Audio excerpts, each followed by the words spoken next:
वो माँ के पेट से जन्मजात बीमार पैदा होते हैं। कोई जन्मजात अंधा हो जाता है, कोई जन्मजात लंगड़ा हो जाता है। मतलब वो अपनी माँ के पेट से वो बीमारियां लेकर आता है। कुछ ऐसे बच्चे होते हैं। तो इसमें माता पिता का गलती है या फिर उस बच्चे का गलती है? किसका गलती है? हेलो दोस्तों, आप सभी को जय मसीह की स्वागत करते हैं आज एक नए वीडियो में। दोस्तों, आज का वीडियो आप सभी मसीह भाई बहनों के लिए बहुत ही इम्पोर्टेंट होने वाला है।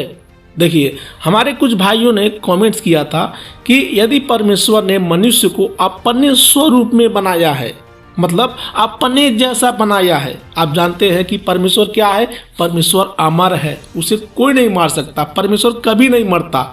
लेकिन परमेश्वर कहता है कि मनुष्यों, मैंने तुमको अपने स्वरूप में बनाया है, अपने जैसा बनाया है। तो आखिर इंसान क्यों मर जाता है? इस बात का जवाब आज मैं इस वीडियो में देने वाला हूं।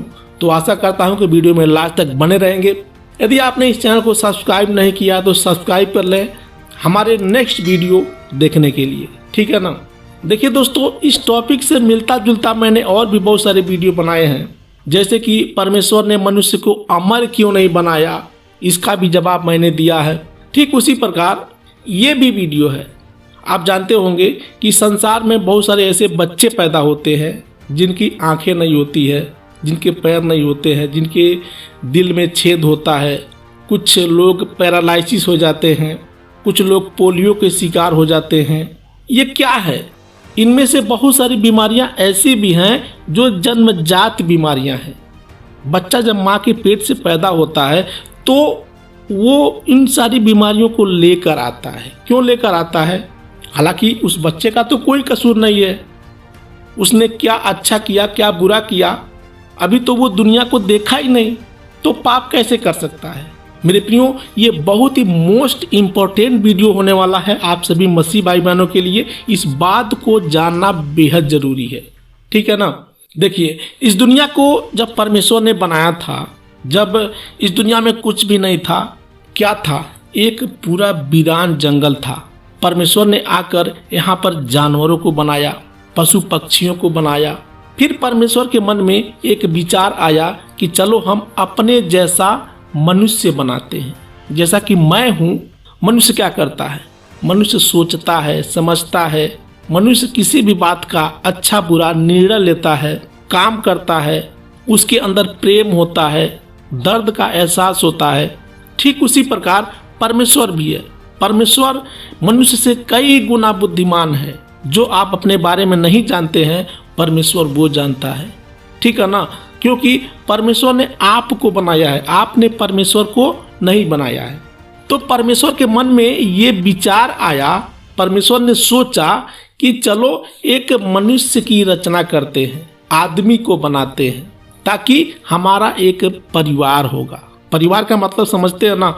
परिवार में बच्चे होते हैं, माता पिता होते हैं, भाई बहन होते हैं। तो परिवार से ही प्रेम होता है। जो परमेश्वर का खुद एक परिवार है, पिता, पुत्र और पवित्र आत्मा, तीनों क्या हैं? एक परिवार हैं जो एक साथ रहते हैं। ठीक उसी प्रकार परमेश्वर ने सोचा कि चलो हमारा एक विशाल परिवार होगा। परमेश्वर ने क्या किया? आदम को मिट्टी से बनाया, उसमें श्वास फूका, जान डाला और आदम जीवित हो गया, ठीक है ना। तो परमेश्वर ने आदम को कैसा बनाया था उस समय? क्या आदम के अंदर कोई रोग था? क्या आदम अंधा था? क्या आदम लंगड़ा लूला था? नहीं, परमेश्वर ने आदम को एकदम तंदुरुस्त बनाया था। यानी कि आदम को अमर बनाया था। दूसरे शब्दों में कहा जाए तो आदम को मरने के लिए परमेश्वर ने नहीं बनाया था। परमेश्वर ने आदम को सारी सृष्टि दे दी थी कि आदम, ये सब मैं तुम्हारे अधिकार में देता हूँ, जाओ तुम इनका सुख भोगो। जैसे कि पहले के समय में राजा होते थे ना, राजा जो अपना राजपाट लेकर जितना चाहे उतना सुख भोगते थे, जो चाहे वो उनको मिल जाता था। तो उसी तरीके से आदम भी था।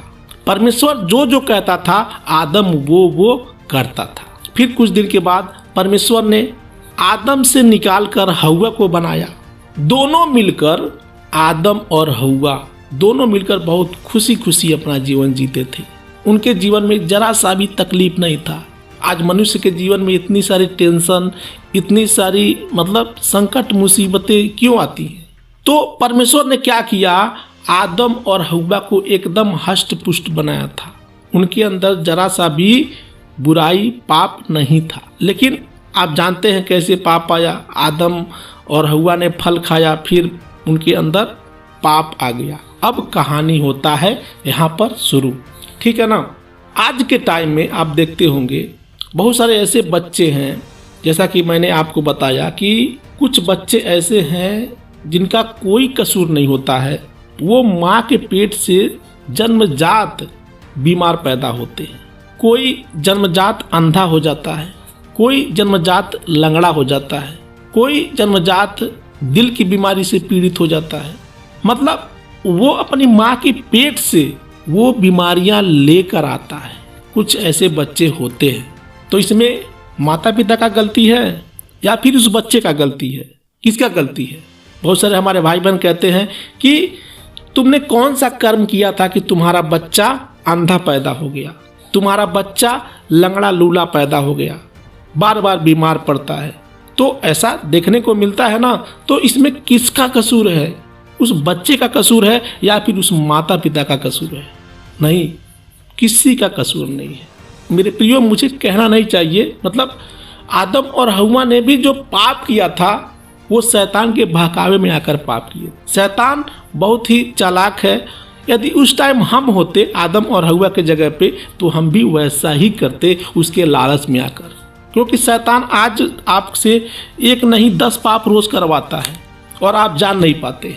आदम और हव्वा ने तो केवल एक पाप किया था, आप रोज 10 पाप करते हैं, परमेश्वर की आज्ञाओं को तोड़ते हैं। तो उसी पाप के वजह से आप जानते होंगे कि आप जो पाप करते हैं वो पाप आपके तक सीमित नहीं होता है, वो पाप धीरे धीरे बढ़ता जाता है। आज हमारे अंदर है, कल वो पाप हमारे बच्चों के अंदर, फिर उनके बच्चों के अंदर, फिर उनके बच्चों के अंदर। इस तरीके से पाप बढ़ता जाता है। तो हम भी क्या हैं? हम आदम और हव्वा के संतान हैं। आदम ने पाप किया, फिर उनके बच्चों में पाप आया, फिर उनके बच्चों में, फिर वो पाप हम तक आया। आज इस दुनिया का हर एक व्यक्ति, एक एक व्यक्ति पापी है। और देखा जाए तो एक भी व्यक्ति परमेश्वर के सामने खड़े होने का साहस नहीं कर सकता, क्योंकि परमेश्वर पवित्र है और उसके अंदर रत्ती भर पाप नहीं है, जरा सा भी। एकदम परमेश्वर पवित्र है और उसके सामने हम खड़े होने लायक भी नहीं है, ठीक है ना। तो ऐसे में परमेश्वर पाप से घृणा करता है, नफरत करता है, जो भी पापी व्यक्ति है। आज हर एक इंसान अमर होता, आपके बच्चे, आपकी पत्नी, आपके माता पिता जो भी हैं, सब लोग अमर होते, कोई नहीं मरता, किसी के जीवन में कोई बीमारी नहीं आता। लेकिन आदम और हव्वा ने पाप किया और उसके वजह से सारे सब खत्म हो गए। आज आप देखते होंगे कि जो भी व्यक्ति परमेश्वर के रास्ते पर चलना चाहता है ईमानदारी से, उसके जीवन में मुसीबतें आती हैं। ये शैतान सब करवाता है। शैतान नहीं चाहता है कि कोई भी व्यक्ति परमेश्वर के रास्ते पर चले, ठीक है ना। तो मेरे कहने का मतलब ये है कि आज मनुष्य इसलिए मर जाता है क्योंकि उसके अंदर पाप है। परमेश्वर ने मनुष्य को तो अपने स्वरूप में बनाया ही था, अपने जैसा परमेश्वर ने बनाया था। मनुष्य के अंदर सोचने समझने का क्षमता दिया है, सब कुछ दिया है, लेकिन मनुष्य पापी बन गया। इसलिए उसके अंदर पाप धीरे धीरे करके जाता है और एक दिन वो मर जाता है। आदम और हव्वा ने जब पाप किया था तो आदम और हव्वा क्या तुरंत मर गए थे? नहीं, वो धीरे धीरे करके मरे। तो मेरे प्रियो, यही कारण है, हमें से कोई भी व्यक्ति अमर नहीं है। इस दुनिया में चाहे कोई भी हो, परमेश्वर के तुल्य कोई नहीं है। परमेश्वर का वचन कहता है कि सबने पाप किया है और सब उसके सामने दंडित किए जाएंगे। लेकिन जो भी आदम और हव्वा ने पाप किया तो उसके जगह पे प्रभु यीशु मसीह आया हमें छुड़ाने के लिए, हमें बचाने के लिए। जो भी प्रभु यीशु मसीह की आज्ञाओं को मानेगा, प्रभु यीशु मसीह पर विश्वास करेगा, अपने पापों से मन फिराएगा, वो उसका पाप क्षमा होगा, वो फिर से शुद्ध हो जाएगा, पवित्र हो जाएगा। परमेश्वर ने हमें अमरता का वरदान दिया है। लेकिन हम यहाँ के लिए अमर नहीं है, हम स्वर्ग में अमर बनेंगे। परमेश्वर ने हमें स्वर्ग में अनंत काल का जीवन दिया है, ठीक है ना। तो मेरे प्रियो, आशा करता हूँ कि आज का वीडियो आपको अच्छा लगा होगा, आपके सवालों का जवाब मिल गया होगा कि यदि परमेश्वर ने मनुष्य को अपने स्वरूप में बनाया है तो मनुष्य आखिर क्यों मर जाता है। मिलते हैं कल फिर अगले वीडियो में, तब तक के लिए आप सभी को हमारे प्रभु यीशु मसीह के नाम में जय मसीह की।